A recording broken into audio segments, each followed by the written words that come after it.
So today we're going to cover chapter 7, section 4, healing as the recognition of truth. And I'm going to do a brief summary before we get into it, kind of prepare your thoughts and awareness for what we're going to. Healing as the recognition of truth. A way of understanding that is we heal the split mind by recognizing the truth.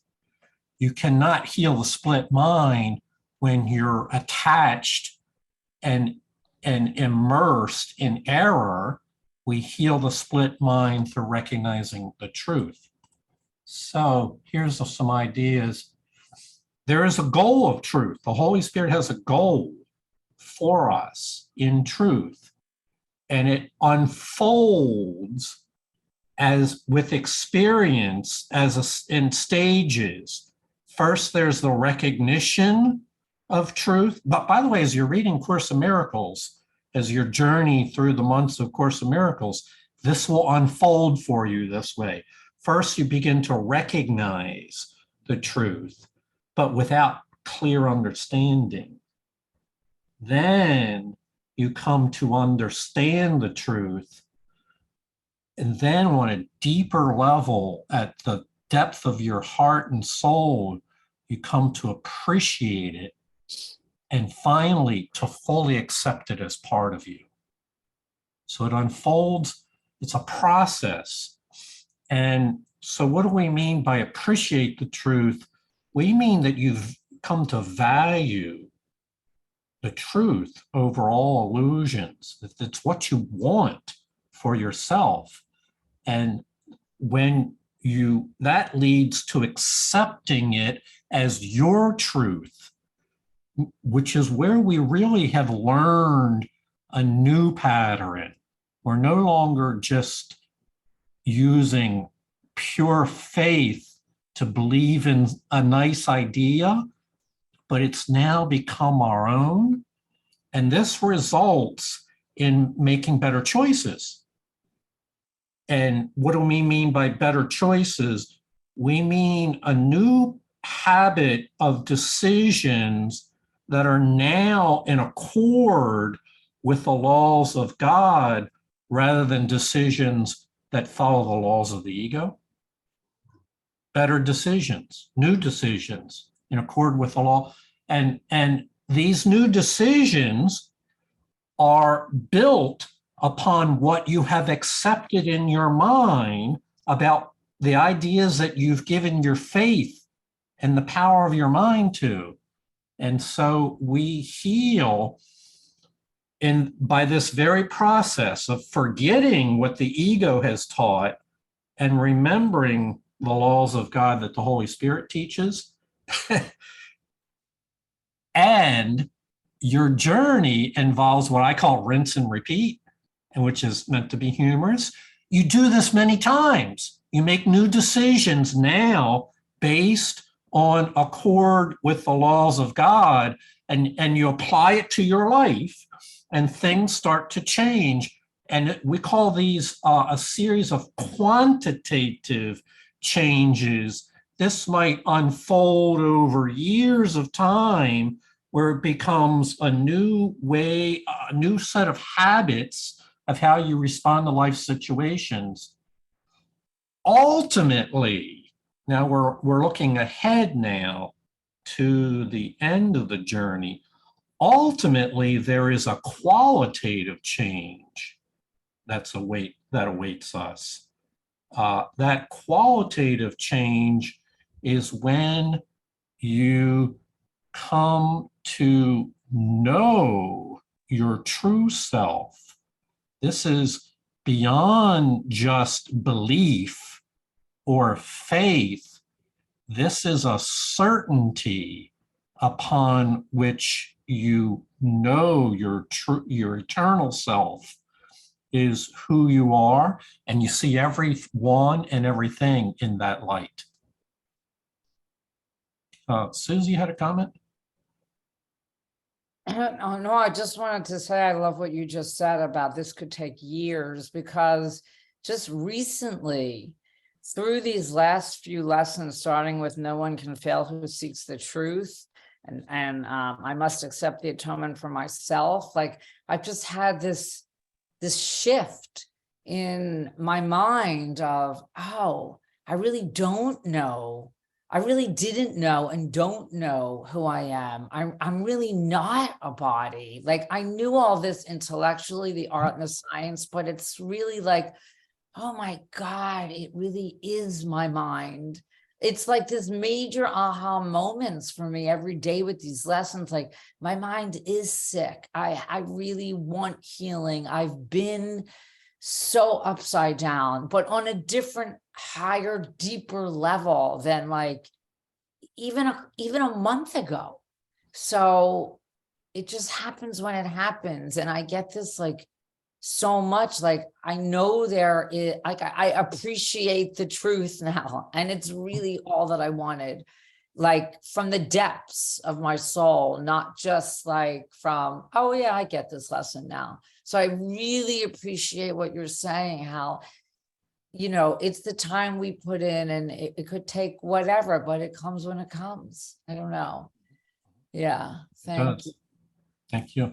Yeah, I think for a long time, this pattern here of recognizing, understanding, appreciating, and acceptance, Susie's been attending regularly since January of 2020, and I could tell she understood what we were saying. I mean, her attendance, she attends every week since she understands it, but there is a level of where it becomes part of your certainty of who you are and what you're about. It's a shift from the laws of ego to the laws of God. That shift is an internal process that is beyond the intellect. And what you're, thank you, Susie, for testifying that you're witnessing this happen to yourself. And this will happen for everyone. You just need to have those, what I call rinse and repeat, those quantitative experiences that add up largely by following the workbook lessons on a regular basis. They add up until there's this internal change within us. So that's what we're reading about today. Noel? Yes, I agree. And I also, for me, it's been a cumulative effect. Sometimes it sneaks up on me and I don't even know it, but I recognize that I'm responding to something, maybe something that's upsetting, in a much better way. Not all the time, but often. And so for me, that's the cumulative effect. Yes. And, you know, to have faith in that it will happen, and the seeds are being planted. Mm-hmm. Yes, cumulative. These quantitative changes are a permanent part of your being. They're never lost. Sandra? Yes. One of the ways that I was able to let go of time was to realize that the process is in God's timing, not in mine. There you go. Because my ego wants it all and wants it now. Is that the sign of an addict? Anyway, so learning to trust and rely on God rather than, and the laws of God rather than the ego, I was able to see that there's just the present moment, because it's, you know, I can try my hardest and try to make it happen. It won't happen until God says it's going to happen. I'm not going to integrate any faster than God says I'm going to integrate, or my creator says I'm going to integrate, because this is not it's not my plan. It's God's plan. I'm complete. Thank you, Sandra. All right. Well, with that, we'll get into our reading. Thank you, David, for helping us with this. Truth can only be recognized and need only be recognized. Inspiration is of the Holy Spirit, and certainty is of God according to his laws. Both, therefore, come from the same source, since inspiration comes from the voice for God, and certainty comes from the laws of God. Healing does not come directly from God, who knows his creations as perfectly whole. Yet healing is still of God because it proceeds from his voice and from his laws. It is their result in a state of mind that does not know him. The state is unknown to him and therefore does not exist, but those who sleep are unaware. Because they are unaware, they do not know. So I think the best way to summarize this is to look at this footnote. By the way, the yellow is notes from that I've added, my restatement there. And if you're newer to the course, some of these distinctions aren't vital for you, but as you pursue the program and start to understand the laws of God and the voice of God, there you start to recognize distinctions that were blurred over before. And so the distinction is there's both inspiration coming from the Holy Spirit, the voice of God, and there are also principles, the laws of God. And they have different effects in our experience. The voice of God inspires us to move forward. It gives us insights, whereas the laws of God give us certainty. We shift from a state of doubt and faithlessness to a state of confidence and faithfulness. So the certainty comes from understanding the laws of God. And we will continue to build on this theme of the laws of God. It's actually a major theme within the Course of Miracles that it strikes me as largely unrecognized, but it's mentioned hundreds of times. All right. So, and you say, well, what are the laws of God? Well, there are many, and we will go over them as we encounter them one at a time. So healing comes, because the goal of this material today is about healing. Healing comes both from the inspiration of the Holy Spirit as well as from the certainty of the laws of God. And when we say healing, we mean from a split mind state that is in conflict with part of itself to a healed mind uses both inspiration and certainty. It's confident and it's inspired. It's a state of mind. And in that state of mind, truth can be recognized. You're both confident in the laws of God and able to live and make your choices according to those laws, and you feel inspired and faithful about the process, the learning journey, this journey that we are all in. Healing results in a state of mind in which truth can then be recognized. Let's go on. The Holy Spirit must work through you to teach you. He is in you. This is an intermediary step toward the knowledge that you are in God because you are part of him. The miracles of the Holy Spirit inspires. The miracles the Holy Spirit inspires can have no order of difficulty because every part of creation is of one order. This is God's will and yours. The laws of God establish this, and the Holy Spirit reminds you of it. When you heal, you are remembering the laws of God and forgetting the laws of the ego. I said before that forgetting is merely a way of remembering better. It is therefore not the opposite of remembering when it is properly perceived.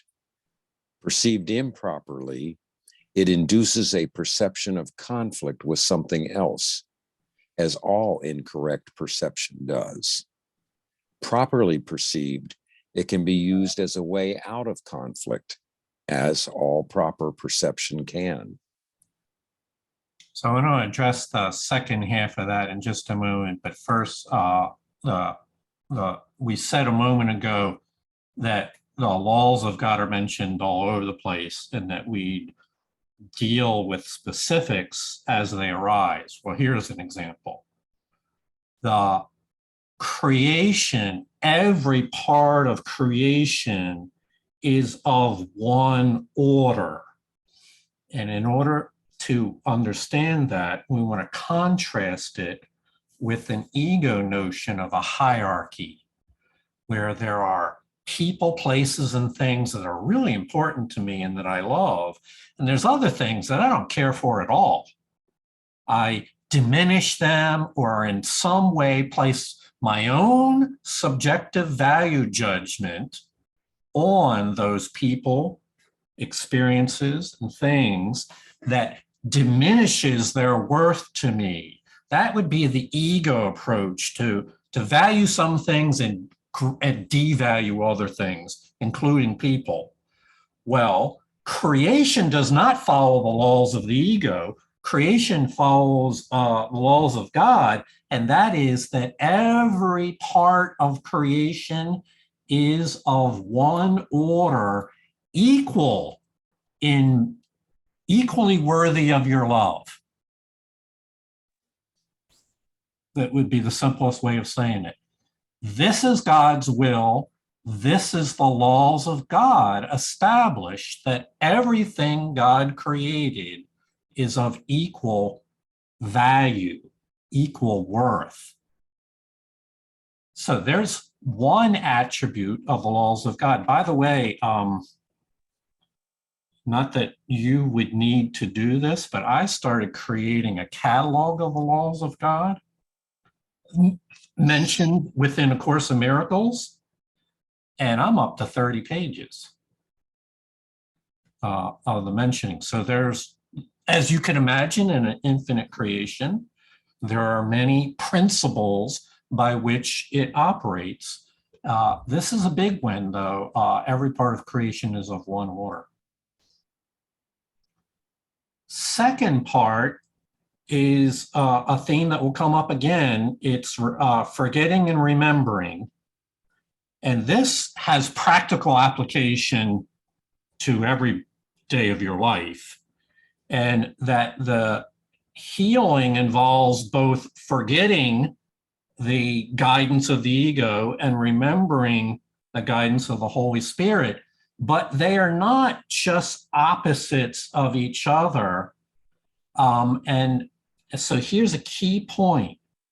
If you perceive the remembering and forgetting improperly, then it will induce a perception of conflict between the thing you want to remember and the thing you want to forget. This is the ego would love for you to do this so that you feel upset and in conflict with ego ideas as they crossed your mind. And in a recent class, someone asked, is the ego the enemy? The ego would be happy for you to think of it in those terms of conflict. That is not the guidance of the Holy Spirit, though. That's the improper way of perceiving ego thoughts when they come up as your enemies, as your as if it was a reality. Instead, the Holy Spirit would teach healing through a more gentle approach. And that is, you just let it go. You just forget it. In the same way, when you're meditating, a thought crosses your mind. You don't need to engage it, analyze it, or otherwise create a narrative about it. You just let it go by. The image is often used of a cloud that just passes by without any commentary on it.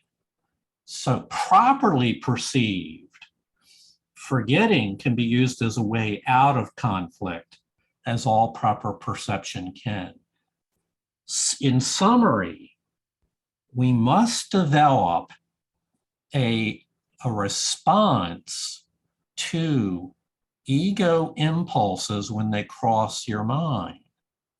And the response here is one of just forgetting it, just letting it go by without giving any more attention or faith or explanation to it. Use all your attention to turn towards Holy Spirit so that you might receive for yourself a true perception, a gift from her. And this needs to be learned.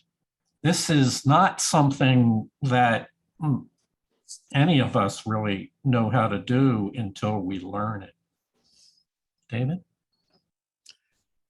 To summarize for me, I have to remember to forget.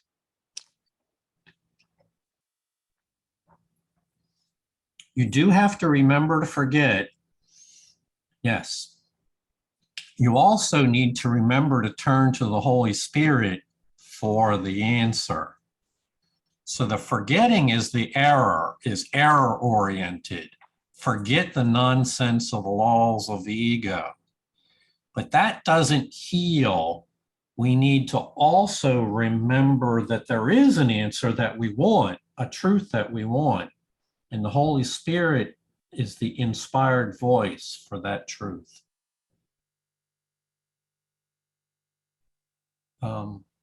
Susie? Yeah, I wanted to say that the forgetting is just a part of the mind healing, because when my mind is healed, I don't even have to forget. It's just not there anymore. You know what I mean? Like, it just isn't. It's like Heather says, my poofer. It's just when I'm healed, those thoughts just don't come. Just right. You never grabbed onto it. Yep. It's really much easier then. What you're talking about, Susie, is we're no longer struggling to get those thoughts out of our mind. We just never gave them any attention to begin with. Yeah, thank you. Sandra? Yeah, for me, this is about being diligent with my thoughts Yes. so that, if I catch myself judging a situation, and that I would know whether I'm judging by the way I feel, it's immediately to go to Holy Spirit to show me the truth, because I give everything the meaning it has. So, and if I'm not peaceful, then somehow I must have made a mistake. I'm complete. Indeed. Thank you for that, Sandra. Well said. All right, we'll go on. The ego does not want to teach everyone all it has learned, because that would defeat its purpose. Therefore, it does not really learn at all. The Holy Spirit teaches you to use what the ego has made, to teach the opposite of what the ego has learned. The kind of learning is as irrelevant as is the particular ability that was applied to the learning. All you need do is make the effort to learn, for the Holy Spirit has a unified goal for the effort. If different abilities are applied long enough to one goal, the abilities themselves become unified. This is because they are channelized in one direction or in one way. Ultimately, then, they all contribute to one result. and by so doing, their similarity rather than their differences is emphasized. All abilities should therefore be given over to the Holy Spirit, who understands how to use them properly. He uses them only for healing, because he knows you only as whole. By healing, you learn of wholeness, and by learning of wholeness, you learn to remember God. You have forgotten him, but the Holy Spirit understands that your forgetting must be translated into a way of remembering. Mhm. Now, this is actually really helpful if you understand it, because every one of us has acquired certain understanding and talents. No, I don't want to use that wrong word. Abilities. We've learned things in this life under the guidance of the ego. We've practiced skills and habits, and the Holy Spirit wants to repurpose them, to use them by repurposing them. It says the Holy Spirit teaches you to use what the ego has made to teach the opposite of what the ego has learned. So my word for it is to repurpose it. So all of your past learning and abilities should be therefore given over to the Holy Spirit, who understands how to use them properly. And so that can, on practical level, can apply to many different things. Hundreds of examples come to mind. You could be very well practiced at telling the story about your ego, narrating your ego journey. And the Holy Spirit can repurpose those narration skills to narrate your journey under the guidance of the Holy Spirit. She understands how to repurpose your abilities, your past learning, in a way that's useful, not in the way the ego had intended it, but in the way that is helpful for your healing. Holy Spirit understands that what you learned in the past that must be forgotten needs to be translated into a useful way of remembering in a way that can be used for the purposes of healing. Susie? Yeah, I just got the chills. A really good example of that is what I shared when I went to that treatment center. You know, I used to go with my ego.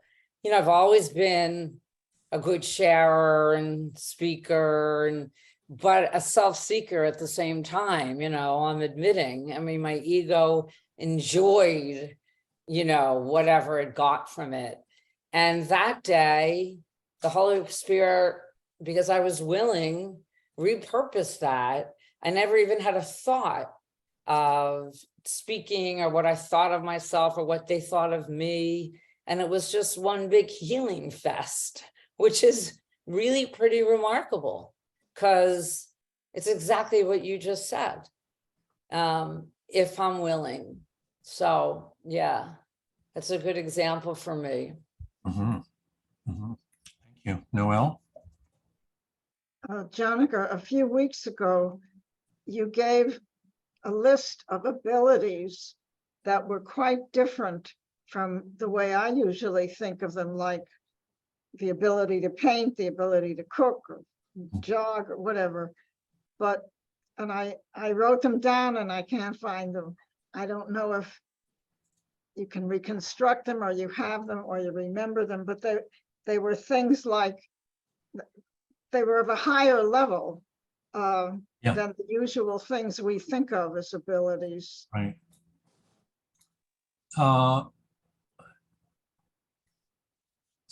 I do have that. I don't have it right on my fingers here right now. And I'm real quickly looking to see if I can do that. It must have been on a slide, but I can ad lib.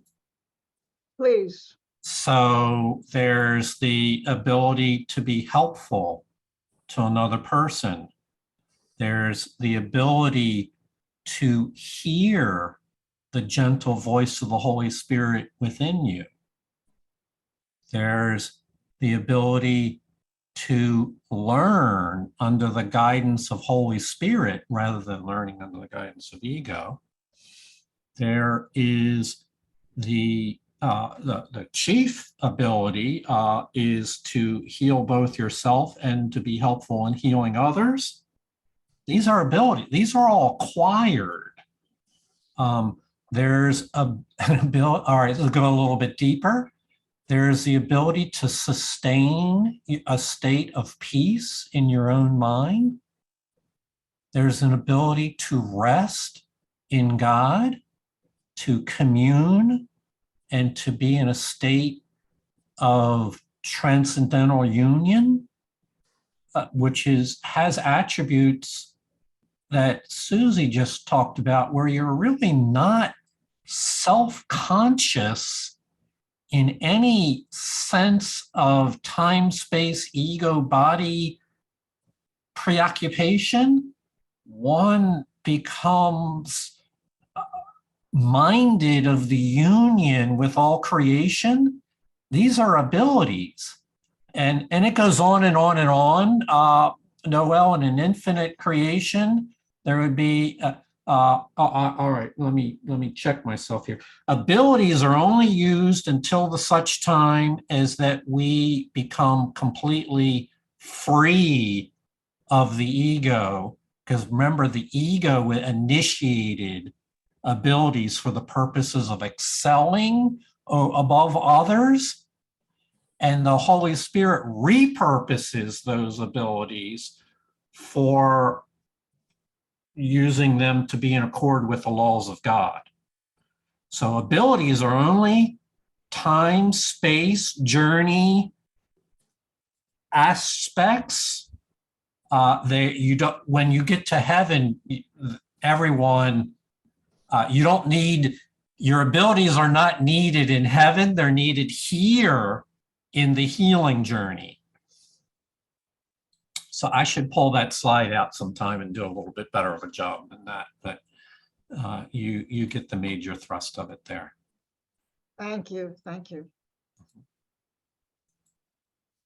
All right, let's go on. The ego's goal is as unified as the Holy Spirit's. And it is because of this that their goals can never be reconciled in any way or to any extent. The ego always seeks to divide and separate. The Holy Spirit always seeks to unify and heal.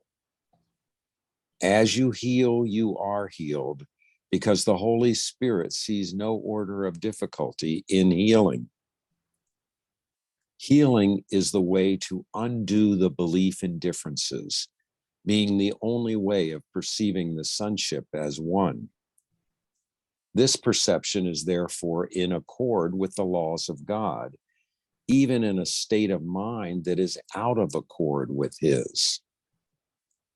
The strength of right perception is so great that it brings the mind into accord with His, because it serves His voice, which is in all of you. Now there's a lot of profundity here in this paragraph, but so I'll just point out a few things that the Course in Miracles teaches. You cannot make friends with your ego. You cannot make an alliance, a compromise with the ego. You cannot improve it and get your ego to alter its agenda. There are teachings in the world that say you can. But A Course in Miracles is very clear again and again that their goals can never be reconciled. And therefore, we must do away with the ego, not as an enemy, but as just a mistaken thought system that we no longer invest faith or attention into. So we choose again a new thought system, a new perceptual order guided by the Holy Spirit. This line here, healing is the way to undo the belief in differences, being the only way of perceiving the sonship as one. Well, and this perception is in accord with the laws of God, even in a state of mind that is out of accord with his. We just read a little earlier that according to the laws of God, every part of creation is of the same order.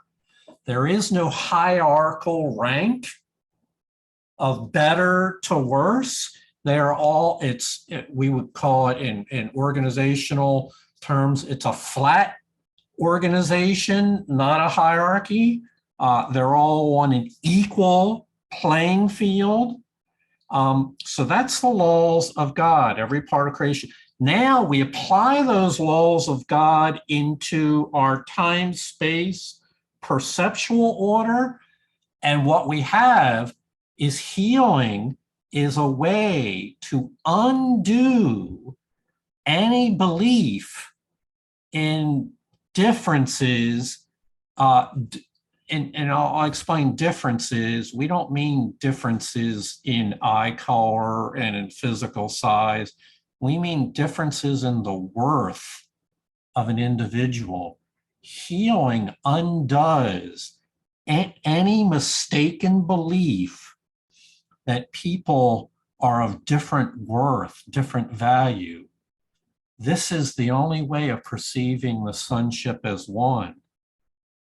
So there you have an example where there are laws of God, laws of creation that apply to everything, and those laws are reflected into our perceptual order, which needs repair, which needs healing, reflected into the perceptual order in a way that we see perfect equality. And I don't know, I think it's worth mentioning that it says, I can't recall the line here. We hold these truths to be self-evident, that all men are created equal. It just is a beautiful and inspired way to begin with a statement of independence. We held these truths to be self-evident. Sandra, do you have a comment? Yes. What I love about this is the power of decision, which is really where our power is. It's really a choice whether I'm going to align with the ego or whether I'm going to align with my creator and the Holy Spirit. So I think the power of decision is really important here. It is indeed. And it's an aspect of that is that a decision is a exercise of your will. It's a choice that you make. It's beyond intellect. Many of us already have a good sense of the intellectually of the difference between fear and love, between guilt and innocence. You already understand those things. but there requires something more to apply it to your very situation in relationships, particularly when conflicts arise. It's a decision to apply the laws of healing to that moment. That requires your willingness to give your faith to that choice, to that direction. Susie? You know, I just have to share something. The ego always seeks to divide and separate. The Holy Spirit always seeks to unify and heal. And, you know, all abilities, you say, are repurposed.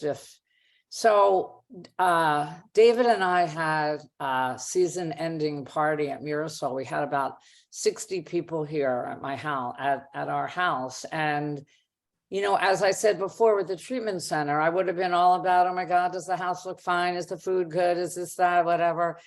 But those weren't my thoughts. My thoughts were just kind of like, oh, let's all get together and I don't know, and just be. And I can't tell you how much love was like in my home that night. And my friends were saying, I never met so-and-so. What a lovely person. I had such a different feeling about her before I came to your party or to your home. And it was truly like a love fest. And I kept getting messages, oh, I never met Brenda or whoever, and she's great. And there was so much love in your house. And I just think that's a product of, you know, I don't mean to speak for David, but probably the both of us being in just a different unified state, which helped unify the people that were there. And it really was a pretty profound experience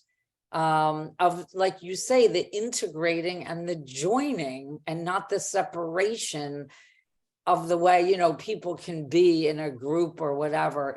It was wonderful. And it didn't hit me like that until I'm reading all of this and I'm thinking about how lovely that night was. So there's just, yeah, it's just an experiential thing. Okay, Love Fest at Susie and David's. Heather? Yeah, that's a beautiful example of what it looks like when you get off the ladder of comparison and step into the circle. You know, people aren't comparing each other to each other, or, you know, someone's better or worse than in this way. They're just in the circle, and the circle of love circulates, and nobody's on the hierarchy anymore, so that this love can just freely circulate. So it's just a beautiful example, Susie, what that picture is. You know, Heather, that's exactly right. That's what it was like. No, there wasn't like a comparison. Oh, Mirasol, what street do you live on? You know, all that crap going on. It was just like, yeah, everybody was off the ladder. It was divine. Nice. The divine circle. Yes. Yeah, the circle really is a lovely way to understand that. All right, thank you for sharing that. Feels really inspiring. David? To think you can oppose the will of God is a real delusion. The ego believes that it can, and that can offer you its own will as a gift. You do not want it. It is not a gift. It is nothing at all. God has given you a gift that you both have and are. When you do not use it, you forget that you have it. By not remembering it, you do not know what you are. Healing, then, is a way of approaching knowledge by thinking in accordance with the laws of God and recognizing their universality. Without this recognition, you have made the laws meaningless to you. Yet the laws are not meaningless, since all meaning is contained by them and in them. Mm-hmm. So real emphasis here that these laws of God, which may have not been stated clearly in other materials prior to this, a real emphasis on that all meaning is contained by them and in them. And if you fail to recognize the laws of God, they'll be meaningless to you. And therefore, you cannot help but deviate away from them because there's no awareness, no understanding, no appreciation of them. And so, what is our message here? It's about healing the inner conflict within, and healing is a way of approaching the ultimate light by thinking in accordance with the laws of God and recognizing that the circle is infinitely large. Everyone is included in it. Everyone, stated another way, the laws of God have been operating since the beginning and are always in effect. But you have a choice. This comes back to a point Sandra just made about you have a choice about whether to turn your attention to them and attempt to understand them and appreciate them and accept them as yours. You are not forced into recognizing the laws of God as your own. It's a choice, and it requires your willpower of your mind be exercised. You can only do this because you value it. And Julie C., it strikes me that this is in conversations you and I've had about the way this journey is, we are not forced to live our lives according to the laws of God. That would be a dictator's way of forcing everyone to comply. We are given a choice, and the real missing element was that we did not understand the laws of God. We did not appreciate that there were laws and that we could make choices according to them. And so it is a revelation to us that there are these laws that nobody told us about that aren't codified in our ancient scriptures, or maybe they are implied here and there, but not stated succinctly enough that people really understood. And so Course in Miracles, I think, stands unique here with this emphasis on these eternal laws that are reflected here in time and space, and then illuminate our choices in ways that we would not have understood without this guidance here. So healing, come back to what we're really here about, this section is about. Healing necessitates the recognition of the laws of God. You said in reverse, if you remain ignorant of the laws of God, they will have no meaning to you. And you can't heal according to the laws of the ego. So healing necessitates the recognition of the truth of the laws of God so that you can now make choices that are in accord with the laws of God rather than laws of ego. Julie, you had a comment? Yeah, I was thinking of, for me, how I imagine it today is the choice is about focusing on the canvas or focusing on the brush you're holding in your hand. And I often find myself feeling overwhelmed by the canvas and I have no power over the canvas and the canvas is what it is and I'm just this one person and I've schlepping around some paints and I'm schlepping around all these paintbrushes. But really the two voices, two choices for me, it's much bigger than paints and brushes and how long have you been painting. It's about swapping out the idea of schlepping paints and brushes for a whole different canvas. Mhm.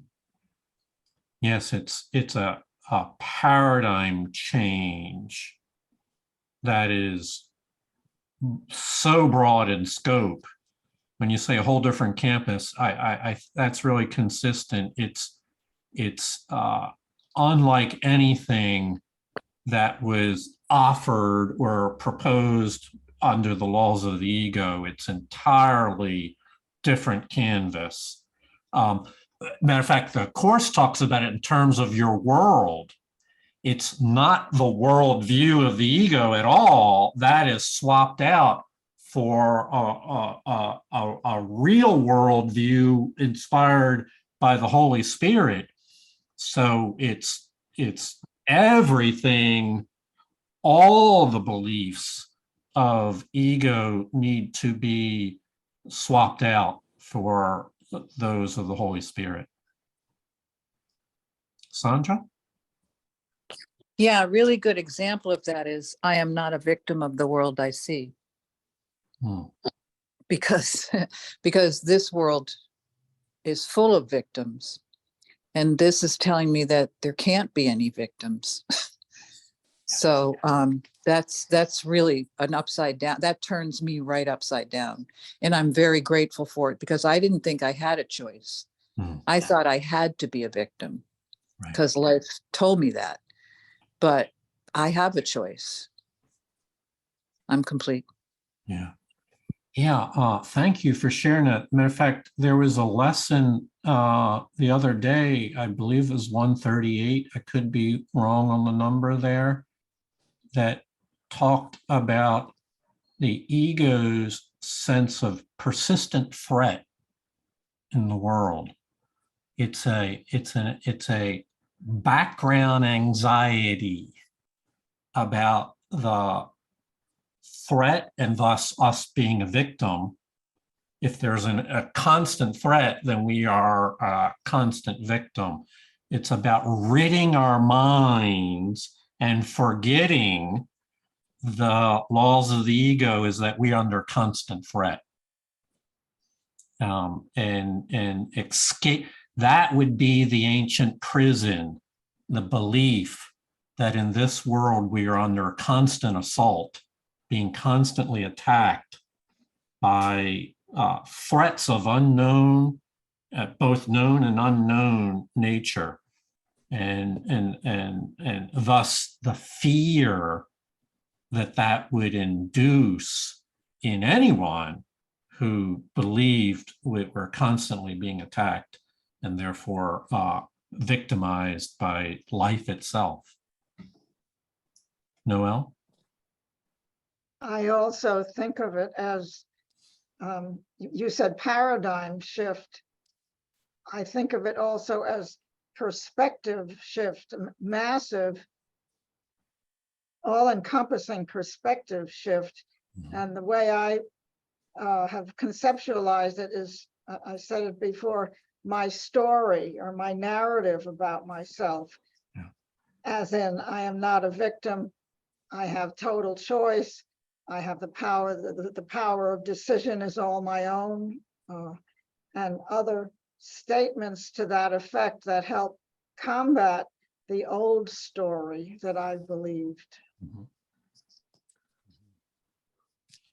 And thank you. Yeah. And remember what we said in the beginning, that there's this process that unfolds between initially recognizing there's a message, I'm not a victim, and then really understanding how that operates in almost every day, actually in every day of our life. understanding how we can take a victim mentality into each day or not, and then going deeper into appreciating that being free of that is really what we want for ourselves. We value, above all else, I want to see things differently, valuing it, truly appreciating it, and then reaching that later stage of total acceptance where this is who I am. This is woven into my perceptual model. I have a new perceptual system, and I no longer need to even dwell on those old thoughts about being a victim. It's quite a journey. Sandra, I can't tell if your hand was up from before or not. If it is, feel free to comment. If not, we'll move on. David?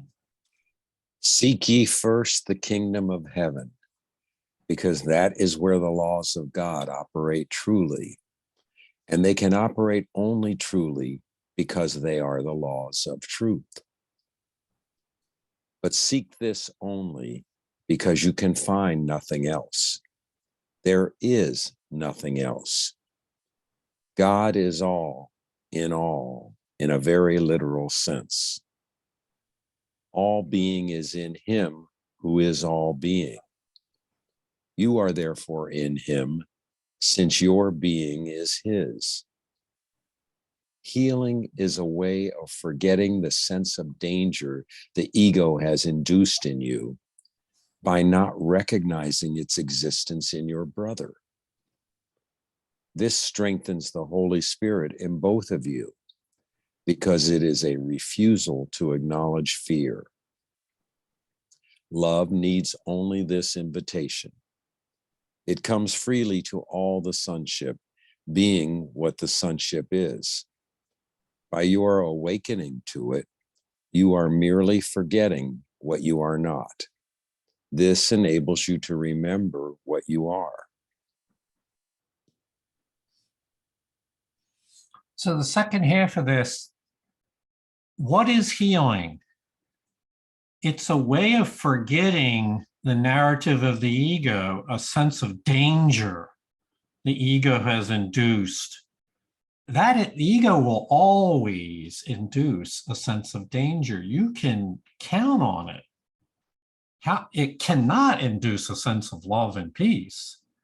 So it's certain that it will induce a sense of danger. Healing is a way of forgetting that by, and this is a perfect application note. How do you apply A Course in Miracles? Is by seeing your brother in a different light, by recognizing that by not perceiving and emphasizing the sense of danger in your brother, even if your brother believes he's in a sense of danger, to have peace, you must teach peace to learn it. And to do that, even when you encounter a brother who feels like he's in a sense of danger, you have to bring your peace along with you. And by extending your own peace to another, you're actually engaged in healing. It strengthens the Holy Spirit in both of you by your extending peace. So it's a calmness that you bring, and it's a refusal to acknowledge fear. So when we talk about healthy boundaries, is spiritual boundaries, about guarding your thoughts and being vigilant, we're talking about a refusal to engage in fear and allow your mind to embrace. We're not saying the fearful thought will not cross your mind. We're saying that when it does cross your mind, you have learned, you've made a decision that that's not what I'm living my life for, to embrace fear, whether the thought crosses my mind or the mind of someone else the person I'm with. I refuse. It's a healthy boundary. You guard your thoughts, refuse to acknowledge fear. And when you do that, love then needs only this invitation. It comes freely. But you have to have made that choice that I'm not going to embrace fear, even when it's invited, I've been invited to participate in it. And so this requires a training, a vigilance, so that you know what your purpose is. You know why you're here. You are in a new level committed to that program. And that's where the laws of God function. The laws of God operate truly when you have decided to use the language, seek ye first the kingdom of heaven. Be vigilant for the kingdom of heaven. The laws of God operate because you have purposed your life, your meaning around that paradigm. And in so doing, it affects your own life, of course. It also strengthens the Holy Spirit in others, and they will recognize that you are offering them love and peace. And all of this brings us to the central existential healing that is needed. It enables you to remember what you are. And nothing could be more important than remembering what you truly are in the larger plan of creation.